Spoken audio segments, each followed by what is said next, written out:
चा नारा होता, परंतु प्रदेशाध्यक्षांनी तातडीनं पहाटे 7:30ला प्रेस कॉन्फरन्स घेऊन कुठल्याही परिस्थितीत आघाडी होणार हे वक्तव्य जे केलं त्याचा अर्थ आपण समजून घ्या.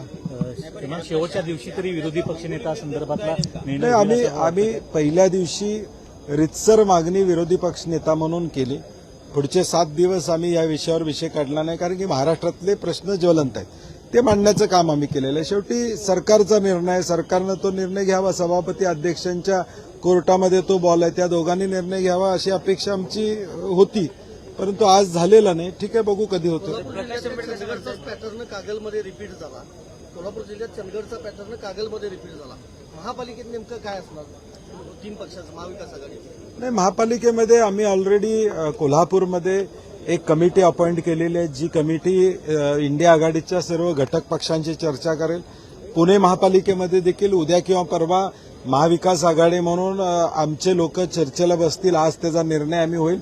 आमच्याकडून एक 6-7 लोकांची कमिटी आम्ही करतोय पुणे महापालिकेमध्ये सुद्धा, जी राष्ट्रवादी असेल, उद्धव ठाकरे साहेबांची शिवसेना असेल, यांच्याबरोबर चर्चा आहे आणि जिथं शक्य आहे तिथं आघाडी करण्याचा आमचा प्रामाणिक प्रयत्न असणार आहे.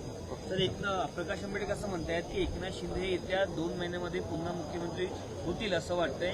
एकनाथ शिंदे आणि अमित शहा यांना निशाण घातलेलं आहे. नाही, मला वाटतं ज्या राजकीय घडामोडी घडतायत, मुंबई महापालिकेच्या निवडणुका स्वबळावर लढणार भाजपनं सांगितलं होतं, परंतु प्रदेशाध्यक्षांना जाहीर करावं लागलं. त्या आम्ही युतीतच या ठिकाणी लढणार. काहीतरी शिजत असणार. ठाकरेंचे सेनेचे आमदार कैलास पाटील यांनी मोठा गंभीर आरोप केलाय की राज्यातील जे शालेय पोषण आहारामध्ये जवळपास 1800 कोटींचा घोटाळा झालेला आहे.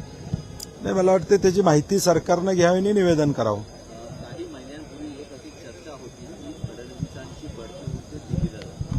आता जे पंतप्रधान मराठी होईल जी चर्चा आहे त्यांना या वक्तव्याच्या अनुषंगाने बळ मिळतं असं तुम्हाला वाटतं? नाही, आम्हाला आनंदच आहे. महाराष्ट्र म्हणून ते आनंदाची गोष्ट असेल.